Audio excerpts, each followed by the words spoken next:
Hong Kong? Because last time Yeah, we went to the guest house. you were at the guest house, Yeah. so we'll talk about from then. So around how old were you by the time you got to Hong Kong? Should be 8 or 9, I 8 think. or 9. Okay, so you were 8 or 9. You were in the guest house. And Yeah. what did you do? Like other from buying the buns, other from your brother buying the buns? Well, we just mucking around in the place. I don't know. And my parents went to look for a place for us to live. So I think we stayed there about 3 days. Okay. Then they found a place. Yeah. Then we all moved. Yeah. It was a place really, it's out in the village or something like that. It's in between Wong Tai Sin and Diamond Hill. It's called the Dai Han Village. And actually the original name was Aircraft Hangar. Oh, aircraft hangar. Yeah. Okay. There was a big place like that for the aircraft to park there. So this is on Kowloon side, right? On Kowloon side. Yeah. It's very near to the end of the Kowloon. Mm-hmm. But now they've all spread up because they break all the hills and things like that. At that time, it's very, how should I say, it's not a very modern place. Mm-hmm. It's quite a poor area. Mm-hmm. And so was it like very rural as in Ho Pin Pik, like that, that sort of thing? That's right. And where the house is, it's in the middle of the field where they grow vegetable and flowers and things like that. And I remember if you get off from the bus stop, you have to walk about 25 minutes before you get to the place. It was a place like it's a very modern house, I would say, and with a bungalow beside it. So when you say bungalow, what's a bungalow? A bungalow, it's like a little house with four or five family lives there. Mm.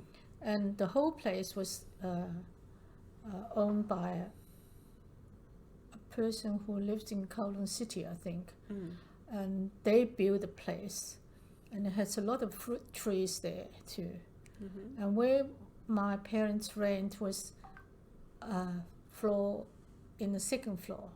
That's the house with 2 floors. Mm-hmm. So we occupied 1 bedroom and one big sitting room and a big veranda. I think it cost $140 a month, Hong Kong. Mm-hmm. And was that considered quite cheap? Well, yes. Mm-hmm. Well, it's expensive for us, but it's quite cheap if you compare to the others. Mm-hmm. And that was the house. You have a toilet downstairs, and it was for public use. Everybody used that. That toilet, yeah, right. That toilet. Yeah.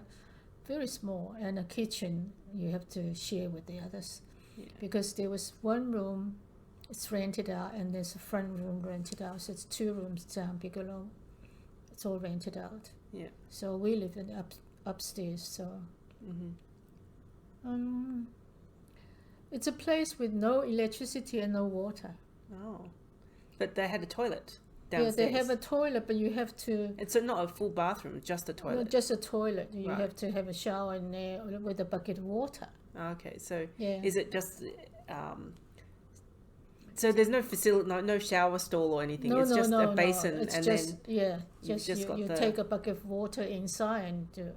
Yeah, I think I've had those showers before. It's quite interesting with the little ladle sort of thing, and then you just pour the water on top of yourself, and just let the water run over you. Yeah. What we use is the well water. Mm-hmm. We have to learn how to get the water from the well. There's 1 well in the front and 1 well at the back of the bungalow. Of the whole place. Oh, okay. The whole place consists of this house and a bungalow. Okay. And it's considered quite a nice place, but was there any furniture? Does it come with the place? No. You have to take everything in. Oh, okay. At that time, we have no fridge or nothing because there's no electricity. Oh, yeah. So no electricity there. So what happens at night time? It just gets dark. Yeah, we use the oil lamp. Okay. Kerosene lamp, I would say. And but was that very different to when you were in Shanghai? yeah, of course. We So had all the facilities over there, Mm. and water, and you have maids and all that, but it's very different. Mm. So we were sort of, when we were kids, we don't really mind. Mm-hmm. We just take it as it is. Do you think that your parents were very... Well, they were hoping to go back. Yeah, because you were only planning to be there for 6 months or so. So they only laugh at themselves and tell their friends, we live in a place like this, you know. But a lot of people from Shanghai and from China, they have to live in a wooden hut, which we can live in a sort of proper house. It's an advantage already. Oh, so you were considered quite good considering at that you were time. refugees. Yes. We wouldn't call ourselves refugees. We just go there, that's all. Yeah. So I know you were saying that your parents were expecting you to only be there temporarily. Yeah. So they were escaping China because they didn't want your dad to be captured. And they didn't think very much about our education and things like that. But the main thing is, my father is the main thing. He can't be caught and be put away because he's the only breadwinner in the house. Mm. So, and also I think his boss worry more because they were very rich and they have all these connections and all that. So actually the boss bring my dad out. Mm-hmm. Took my dad out to Hong Kong, and then how we get there. Yeah. So where did the boss live? Was he around there as well? Oh, he lives in a more expensive area. Yeah. They were from a very rich family. Mm-hmm. They have a lot in their hands. And they have a lot of relationships with other people. Yeah. Like Guanxi. Yeah. Yeah, because they were Cantonese. And okay. his wife is Chinese. I think they all speak Chinese very well because he's originally from Canton. Mm-hmm. So their Cantonese was good. Mm. So how did you cope living in Hong Kong? Like, so you didn't speak Cantonese? No. And your parents didn't speak Cantonese, No. I'm assuming? My father spoke, and I thought he was very good. At the end, I think he's the worst. So you think at the time he learned his Cantonese there, and he was in Hong Kong? Yeah, because he went about 6 months ahead of us. Yeah. So he'd already learned a lot of the Cantonese and Hong Kong sayings and things like that, the slang. But we learned Cantonese quite quickly. I think when we went to school, I really liked when they read out the lesson. Yeah. Then you can look at the words and trying to sound out. Yeah. And all the schoolmates, they will come and ask you what's your name and all that. So very friendly and very welcoming. Yeah. And were there other people like you that had escaped from China in the school? Yeah. And then we speak Mandarin or Chinese or whatever. But mostly it's Cantonese there. Mm-hmm. And the teachers were very good and welcoming as well? Not particularly, but they know you're from Shanghai, so they try to speak to you in Mandarin and things like that. But they were very terrible. Mandarin is terrible. And so you went to school, like, once you moved to that house, you went to school? Or? Yeah, we all went to the same school. It's called Wing Hong Middle School. It's a Chinese school. And I went in primary 4, I think. Yeah. Mm-hmm. And from there, I think my brother was in primary 6. Yeah, that's right. Mm-hmm. And so he was in primary 6, so he was almost into high school after that. After that, yes. I remember the teacher comes to the home visit, and my mother cannot speak Cantonese with them. Oh. So we have to interpret in between. Mm-hmm. It was quite funny. Mm-hmm. And so was the school very far away? It takes about 25 minutes to walk there, and you have to walk through all the fields and the mountains and all that, because it's not very modern. Yeah. There's no roads there, no lights, street lights, or no street. Yeah. You just have to walk in the dark. So through fields and things is yeah. And I saw Uncle Tommy was messaging you saying that he had to watch out for human excrement. Yeah, that's right. Because it's all, how should I say, it's like a village with a lot of plants all over. And it's like the rice field where you see the Indonesia, they have rice field, so it has steps. So you walk up and down and before you get to school. I remember we have to pass the Diamond Hill where they do try to break the stone on the and they have to stop people going there and have an explosion there to... Oh, is that like a quarry? Is that like a mine? Well, sort of, because they're trying to destroy the mountain. They take everything to go and put in the water to have more land. To reclaim the land. Yeah. Okay. That's how we get, because I think it's noontime and 5 o'clock in the evening, they do this explosion. So you cannot pass that part. You have to go the other way. Yeah. Wow. Okay. And so was school like a 9 to 5 type, 9 to 3 type thing? No. It was, I think it was 8 to 4. 8 to 4. And then everybody went to school at the same time, so 4 of you would go there and come home? No, not 4. So my brother was, Tommy was too small. Okay. He can't go. So it's only my brother and myself went first. What about Nancy? Nancy, she hasn't started school yet. I don't know, because she came later. And then she caused a lot of trouble in school. So you went to school, and so everything was relatively normal, like you had a routine and things like that. So you'd go to school. Did you have to take lunch to school? Oh, no, you go home. Oh, so you walk home to have your lunch and walk back. Oh, does everybody do that? Most of us, yes. But a lot of the children, they buy things from the little shop there and eat there. Yeah, so just a bar or something like that, like a bun or something. They would cope with that, but we didn't. We have no money. We just go back and to take whatever's left from last night. Leftovers.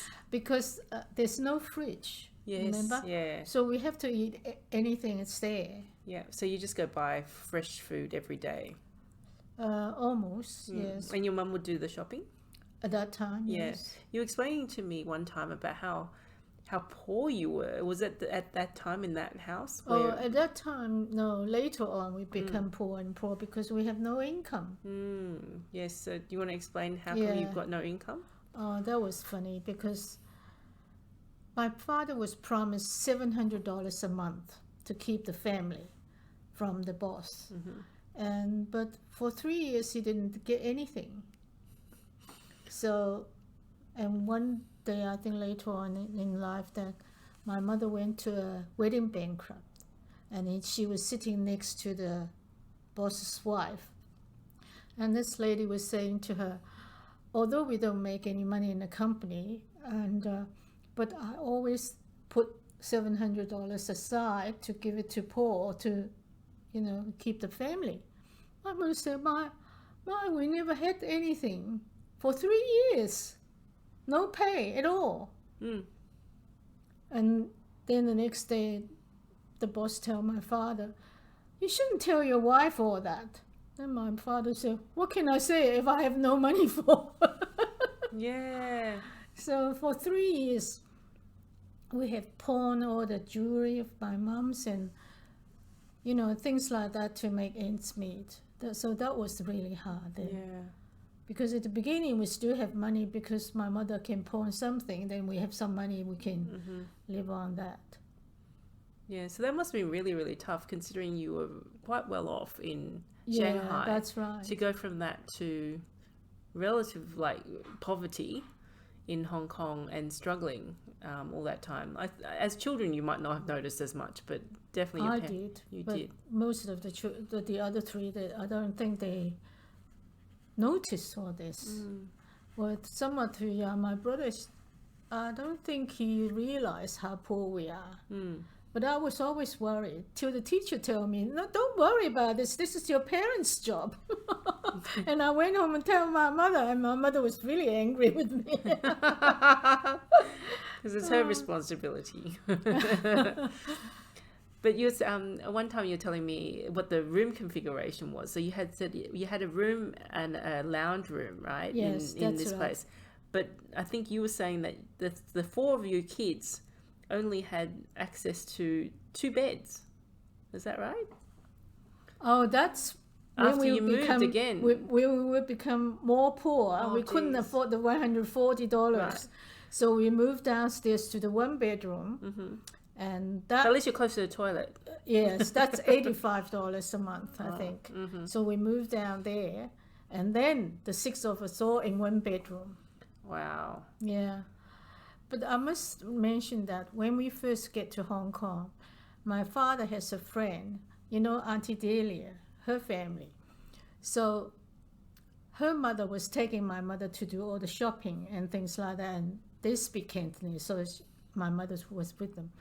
And they promised my father that we can go to their house, which is just near Huang Dai Xin, so we just walk there for all the meals for 3 months. Nowadays, I think I really appreciate that, because then, of course, I think they pay them or do something like that, I don't know. But for all of us to go there for dinner and lunch, no breakfast. I think there's 2 meals there. And we're always there. Mm-hmm. I can't remember. I can't imagine anyone would do that, Well, when you think about it now, I think if you had friends that were very poor for whatever reason or down on their luck, I don't think you would offer the same nowadays. I don't know, but they were very nice. So, I remember Cecilia do all the cooking, and is that Auntie Delia's mum? Yeah. Auntie Delia's sister. Oh, sister. Okay, yeah. Yeah, that was a very nice family at that time. And then we become friends, and that's what I remember, because they all liked Uncle Tommy. He was very cute and little. He used to walk backwards because of the wind is too strong. When he come down the stairs, he would sit on the stairs and move down. He's not going to walk. He doesn't want to walk down the stairs, Scared of the heights. Is he still scared of heights? No, I don't think so. We'll have to ask him. I don't think so. So, when you moved to that 1 bedroom place, you're telling me how your parents had a double bed, I assume. Yeah. And then you had a bunk bed. A bunk bed. Then Nancy and Tom sleep in the bottom one, and Uncle Patrick sleep on top. Yeah. And I have to, in front of the wardrobe, I have to open a camp bed, and which is shorter because of the room is not that big. And then I put a pillow behind my feet and 1 pillow with a chair on my head. So I sleep like that. So every morning, if they want to get something from the wardrobe, I have to get out. So this was going on for all the time till I went to England. Wow. Yeah. Okay, so many years. Yeah. So do you want to, was there any difference in the routine after, like, when was the 3 months of staying with Auntie, or not staying with Auntie Delia? No, just eat there. Eating there. And then go home. Yeah. And then my mother start cooking. Mm-hmm. And, so why wasn't she cooking before? Just because no money, or because... No, she doesn't know. She has to get used to how to use the kerosene cooking. Right. There's no stove or anything. So what's kerosene cooking? It's a cooker with kerosene burner at the bottom and with the wick on the top, and you have to clean it all the time, and you cook with that. I'll have to find a photo. I don't understand what it looks like. I think we can find one in the old things on the YouTube. Yeah. And she has to learn all that, and then everything you have to learn, because we don't know this. And she has to learn how to, because in Hong Kong, they buy every meal. They go shopping to the market every meal. And we're not used to that. So because you had a fridge in Shanghai, is that yeah, why? yeah. And you had maid, like you had we had maids and all things that. like So that. it's a big change for my mom too. She must have found it very difficult. Mm-hmm. I think that's why she's in such a big bad temper all the time. Yeah. So there was a time you were telling me how she made the money, or you made the money stretch. I think she made the money stretch with the noodles. You had to go buy. Oh, she give you $1 and tell you what to do, and you just go and get what can feed the whole family. Yeah, and what did you buy? For $1, you spend 80 cents for 2 ketty of. It's like £2, a bit more than £2 of the white noodles, the dry noodles. So that's your 80 cents. You've got 20 cents left. For 10 cents, you buy the shrimp, dry shrimp. Then you buy the shallots. Yeah. And what you do is you fry these things till they're a bit burnt. Then you put soy sauce and put a lot of water there, and you put the noodles in when it's boiled. So it comes out, a big pot of noodles. Mm-hmm. So that will feed our family. Yeah. And that's it. Mm. And did you have to do that often? Was that a common meal? A common meal. Yeah. When we didn't have any, whenever we have money, we go and buy some meat and do something nice. Yeah. And we breed chicken as well. Oh, so you had chickens? We breed chicken, but we never ate them till they're sick and die. I remember stories of Uncle Tommy not letting you. Yeah. And you see, there was a little. Actually, I think now it's a rubbish bin place, but it's not used. So we put the chicken there at night and put them in and lock them in. But in the morning, there's somebody come and take the chicken away. So then at the end, we didn't have more. 2 or 3 gone in one day, and the next day, and one day the guy next door sort of catch the guy, and they're just neighborhood farmers and all that. So anyway, it's a lot of story to tell about the chickens, because we all had these mites. Oh yeah. Buying us and all that. My father was very keen on the chicken. Did you get eggs at least from it? Yeah, Oh, okay, we get right. eggs. Yeah, eggs. And Okay. the chicken was, I think they got it. They said it's a Japanese breed, so they don't have period that they want to incubate the but broody, eggs. what they so call that- broody chickens. Yeah. They bought this, and we never eat them till they die. They're sick. They're going to die. So then we eat them. And my brother wouldn't eat them. She was sit on the door and saying that you cruel people killing my chicken and eating them. But you all ate eggs at least. Yeah, that would be a big thing, because you have to collect a few before you can cook something. Yeah. And when I remember my mother make a big pot of chicken with potato, tomato, and a lot of vegetable, and a big pot, and that will last for a whole day's meal. And that was a good day. Yeah. So you said you tended to just get lunch and dinner. Is that right? No breakfast? Not really. My mother will order some plain bread. Oh yeah. It's like toast bread, but it's not cut. The whole thing. I think for 30 cents for it. And then we would just eat those before we go to school. Oh, okay. If she remembers. Oh. And it's not a routine. Right. Why would she forget? Or do you think it's just not enough money? Not enough money, it's one thing. Another thing is, I don't think she has that in mind that we got to eat breakfast. She just sleep very late, and we never see her. Yeah. Till at lunchtime when we go home, she just got up and things like that. So, and your dad was working Yeah. pretty much from morning to night? Yeah, morning to evening. Yeah. And so you four were left to your own devices most of the time? That's the word. Anything you can remember from your childhood before you went to like what happened with the studies? Like you were... Oh, my education's been broken all the time. I remember I was in primary 4 when I went to Wing Hong. Mm-hmm. And by the time after a year I think in primary 5, I was going to a sort of, it's what they call is school for the poor in Kowloon City. It takes me about 35 minutes to walk there from home. And they only start school after the real school stop. So it's about 3:30 or 4 o'clock they start the class. And the teacher was voluntarily working there just for the poor. So I went to there when I was in primary 5, I think, for a year.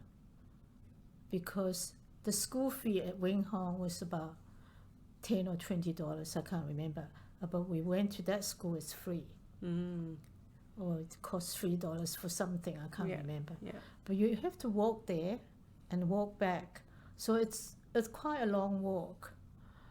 And what should I put? Yeah. And at that time, my mother sort of shedded all the work to me because I'm home during the day. During the day, yes. So she gave me $5 to work out the whole family's meal a day. Wow. So I was quite a good economy maker. So I sort of make everything meet, and I can taking a few cents out and yes, making some money. And I remember Tommy has no underwear, so I went and bought some for her. Then my father said, how can he can get new clothes, new underwear? So my mother just said to him, because Dorothy was doing all the work and she's saved some money and buying for, so there's no more questions after that. I think that's why Uncle Tommy was very attached to me. And when I went to England, she came to the ship to see me off. Nobody was crying, but he was crying down on the floor. I have to pick him up, then everybody started crying then. It was because he was saying, after you've gone, no one loves me anymore. Anyway, it was quite a scene we made. Yeah. So I was quite proud that I did that. Yeah, well, I mean, to be able to do like the budgeting and everything. Yeah, budgeting and cooking and doing all that. I remember when I came back from school, it would be after 9, after all the walk and all that. You come to a big table of the leftovers and everything you have to clean up. You eat, then you clean up, and that's how I get fat, I think, because you have no fridge. So whatever's left over, you just put more rice and eat it. Yeah, and that's how I got fat. So in terms of the what did you ask your mum? Or I suppose because you can't really talk back to your mum, right? No. So it's just whatever she says, it goes. Yeah. And once I remember I told my mother, I said, don't teach me anymore. I don't want to learn anymore. I can't cope with all that. So she said, you're clever that way. You must learn, otherwise you wouldn't know what to do. So you had to did you have to do the shopping as well? So you did all the shopping and everything. That's why you had to do the budgeting, right? Yeah. So you just get $5 a day. And remember I think when we were a bit more well off, my mother gave us some pocket money, and I saved it all up and going the mooncake, going to the mooncake Wui. You pay, I do half because I can't pay all that much. I think you pay $3 a month, and then by the end of the year you get a lot of mooncake, and also for sausages and lap mei and all this. And my mother was very proud because I got all this home, and she can give it away as a gift to somebody. After all your hard work. Well, at that time I think we want to please her. Yes. Of course, of course. This is how I will. I think you wanted to please her all the time, even after that. Yes. So, in terms of how did you get to England? Let me tell you my education first. Yes, tell I me haven't that. finished that. Yeah. Then I went to that school for a term, I think. Mm-hmm. Then I think primary 6 comes, and that school has no primary 6 classes. So I go back to Wing Hong. Right. So I graduated my primary school there. So then I went to middle school. Mm-hmm. But then, so you know how you were saying that because you were at home during the day, you had got all the work. Yeah. So when you went back to Wing Hong, I don't do it anymore. Oh, yeah, okay, oh, good.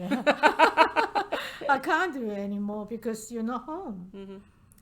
And then I think when I went to the middle school, I was in junior high 1. I think same to your year 7. Yeah.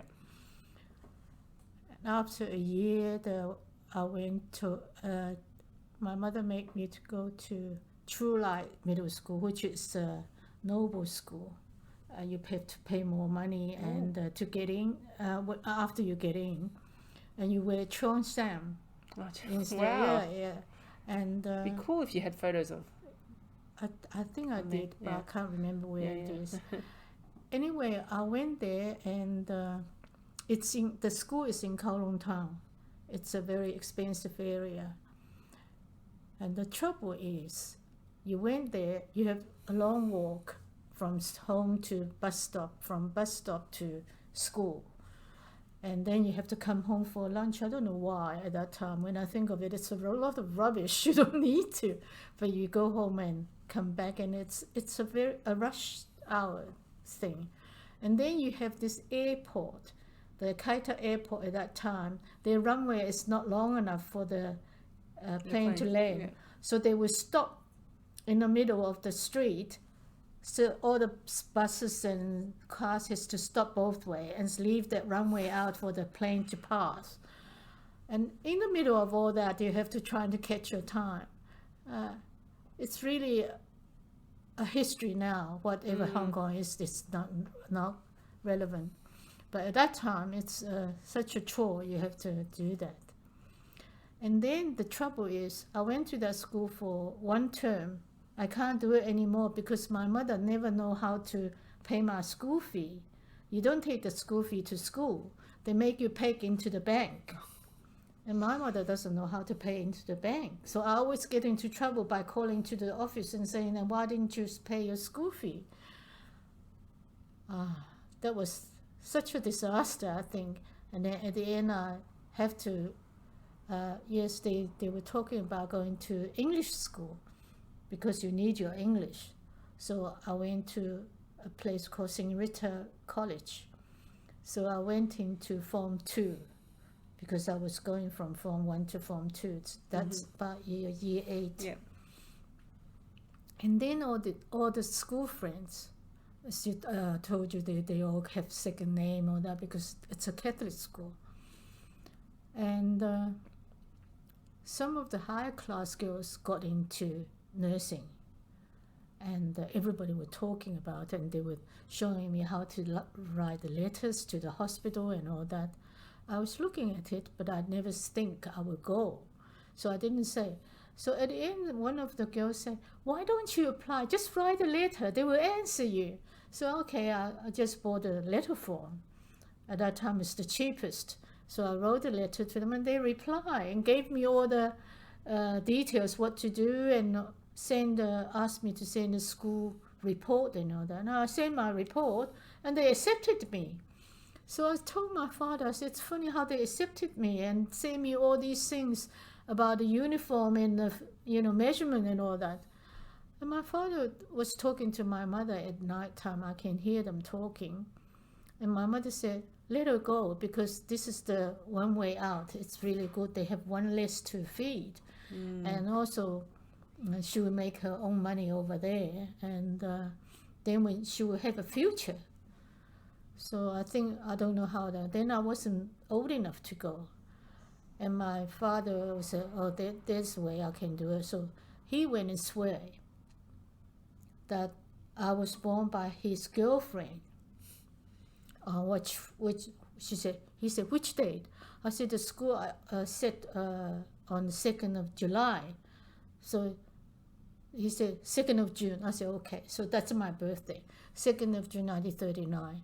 And then he's discovered that that's not right because I'm a bit older than my brother. How can So I was born by his girlfriend, and his girlfriend didn't like me being, sort of. So anyway, on the way home after his decoration, I feel that all my skin was jumping, all my so nervous. I was yeah. so scared for a long time. I think. Yeah, I can imagine. Yeah. Yeah. I keep on thinking my father would go to jail for that. For perjury. for something. Anyway, and then it comes to my expenses. How can you do that? You have no money. So we went, my father was told by somebody he can go and see Mr. Stove. He's the Lutheran head, working for Lutheran World Service. Yeah. And he was very helpful. He gave us $3,000 to buy the ticket on loan to us, and my father said he would return the money and all that. And then my mother pawned one of his Omega watch, and did what you call this, a wui, how you collect the money and all that, and get my luggage ready and all that. And my father bought a ship ticket for me, and I think he gave me £20. Yeah, which is a lot of money. Which is a lot of money at that time. And so I was holding on to the money, and I think he bought me a watch and a necklace with a cross. I think that's all he get. That's all I get.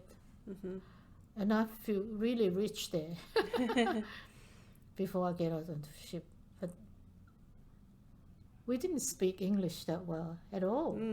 So it was such a journey. But you had other friends, at least, other friends that were going at the same time. Yeah. Or school friends, right? School friends. It was full of us. Auntie Delia, Winnie, and Lucy. And then on the ship we meet somebody else. And it was a big change and a very outstretched experience because it's not up. You're not up to it, but you're taking. Because were they also that young? They were no. Most of them they're at age of 18. Yeah. Yeah. So, and then you got onto the ship. Well, never mind. I was somewhere before that. Yeah. I was talking about my education. Yes. Then I was accepted to the hospital. And you want to go to the ship then? No, well, maybe next time we'll do the ship because I think the ship has got a lot of things to talk about on the ship. Yeah. So what about your education, or what about your brother and your two brothers and your sister's education in Hong Kong? My Uncle Tommy's gone to a government primary school called Zhuk Yun, and he was introduced by the lady upstairs, Mrs. Mack, and he took the exam. He got in, and he got in really well. He did really well in that school, and it cost on $5 for him to go there. But he has to walk about 25 minutes to the school.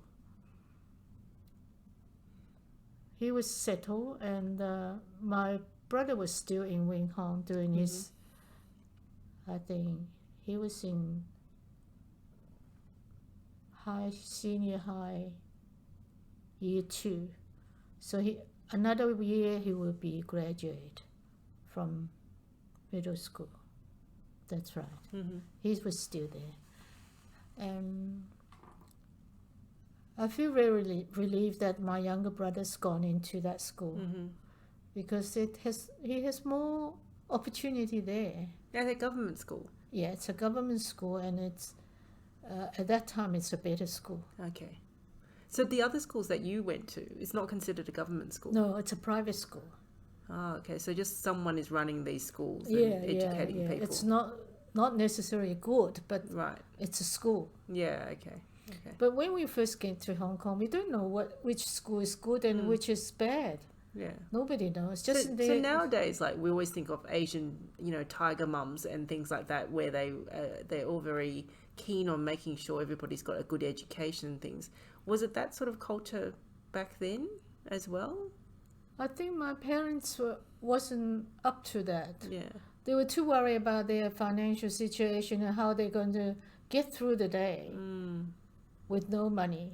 Yeah. And was it at all like considered that your mum would go work, or was it always like, no, your dad is the breadwinner, so he goes and works? Yes, he's always the breadwinner. So my mother never think of working because she doesn't know how to read or write. But not all jobs need reading or writing.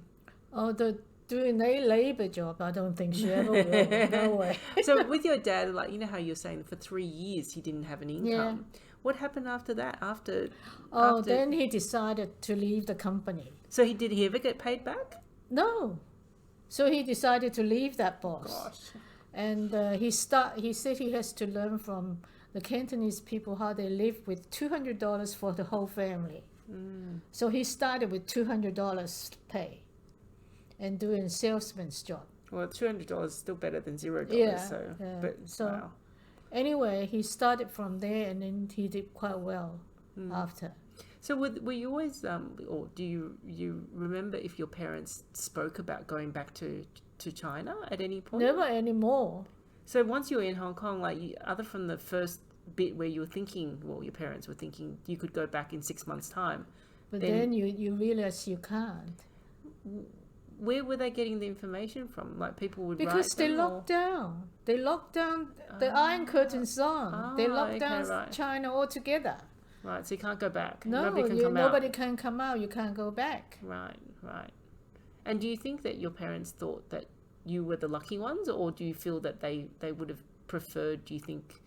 Well, I must say they think they are the lucky ones to get out. Yeah. Because if you're in there, I don't think my mother and my father will last. Right. So do you think a lot of your dad's contemporaries would have been jailed or killed, or? I don't know. Doesn't know what they're going to do. They take all your belonging away, and you see a lot of our friends are like that. I remember one of our friends had a little sort of factory, but they were doing the syringes and marking the thing, and she has a small factory, and then the government comes and saying want to cooperate with her, so they will part the government and part hers, and then they took it away, and her husband has to go to the labor camp. Oh. And that was probably a luckier one. Well, I don't know, but a lot of people are like that. They take part of your place and then come and learn all this, and it's theirs. Yeah. So what happened to your parents' siblings or I suppose your mum didn't really have many. You mean my father's siblings? Yeah, your father's siblings. Yeah, they do all right. They're working, and they were in China. And some of them survive with quite lucky things they do, and some of them come out. But I never know what my uncle did because never heard of him. His wife came out to Hong Kong because her family was here, and she has tuberculosis, so she get a permit to come out to have treatment. And she got cured, and she went back, and then she brought her son or her eldest son, I think, out, and they all went to New York. So they got out. They got out. But your uncle, this is the uncle that was your brother, your half-brother. No. My father's brother. Your father's brother. Yeah. Okay, right. Yeah. My uncle. Yeah, because they were coming from a fairly wealthy family, so he was okay, or? Well, Not really fairly well because they live on the mother, my grandmother's. Nobody works there. They all live off somebody. How though? I Someone don't has know. to have money. Because my father's grandmother, Tai Tai, the one I mentioned, she has a lot of money, and at the end I think she spent it all because all these siblings are sort of clean on her, whatever. Yeah. I don't understand these old people's thinking because it's very different from what we think. We think of self-supplied, but they don't. Yeah. So with your dad, like when in Hong Kong, he was starting to earn $200 a month. That was doing a sales job, you're saying? Yeah. Yeah. And so then he gets commissions, you see, when he do well. Yeah. And what was he selling? Do you remember? Wool tops. Wool tops? Wool tops with Australia. You know the wool? Yeah. Wool tops before they make the wool into, how can I say? Into yarn? Yeah, into yarn. Before they make. So he was doing that. Oh, so textiles? Yeah, textile. He worked for Arnold Trading Textile. Yeah. Yeah, and so did things look up after that? Like once he started earning an income, was that a bit better? Well, it's better. Then I think after I went to England, I think it's even better because he and his friends has a bar business or something like that. That's where all the trouble starts. Well, we'll cover that another time. I don't know. I don't Okay, really know what's going on okay, because I wasn't there. Yeah. But, then I realized that my sister and my brother, they're better off than anyone Yeah. in a way. So things started looking up after you left for England. Yeah, Yeah. I think so. So you were the pioneer to get out there. No, like my mother said, my father and I, we never get on. I was born a year of horse, and my father was born a year of mouse. So the two clashes. So she doesn't think that I would be good for my father. So after I left, he is better. I always got the feeling that you were closer to your dad because your mum was such a tyrant. I was at that time. When you were young, Yeah, you mean? when I was young. Yeah. Yeah. So you didn't clash. No. Well, but because at that time, if I have something unfair happening to me at home, I always look for my father to come home and, sort of, I was always teary but never said anything, and he always understand. Yeah. So that's why I think I was more close to him. Yeah. And plus my mother's always scolding him about being a man or not being. I feel sorry for him in a way. Yeah. So your mum definitely ruled the roost. Sort of, yeah. I think my father listened to her a lot. She sounded like she was very smart, though. Street smart. She is. I mean, she decided that I should go to England. That's one thing. I must think that she's looking far away. Just very strategic in her thinking. But she never realized that after I left, she was really sick when I was on the ship. She was sick with rheumatism. Nobody can come near her. She gets pain. And they have no time to go to the hospital, no money to go to the hospital. Then my father got all the injections, a lot of vitamin B or whatever. And my mother told me those injections would smell of garlic. I think it's the vitamin B. And then she got better. And she said, my sister, if you ask her to cook, she'll burn the rice. If you ask her to cut something, she'll cut her feet instead of, not her finger, her feet. She never wanted to do anything correct. So at the end, my brother gets the most of the cooking bit. Who, Patrick or? Tommy. Right. But he did that when I was home too, because he needed to cook the rice before I get there. So he cooked the rice when he was very little. And he knows how to do it. And on the kerosene cooker. So you were like, even when by the time you left Hong Kong, you were still in the $85 a month place downstairs. Is that right? Yeah. Oh, so you lived in that house for all that time? Yeah. Oh, wow. Okay. Yeah. So that's why when I would get to England, the first thing I noticed is I've got my own room. It was heavens. Yeah. So it was a totally different world from the sounds of things. It is. Yeah. Except that you have to work very hard with your work, with your English and textbook. Yeah. But I made it. Yes. So we'll cover that maybe next time. Yeah. Yeah. Okay. All right. Thank you.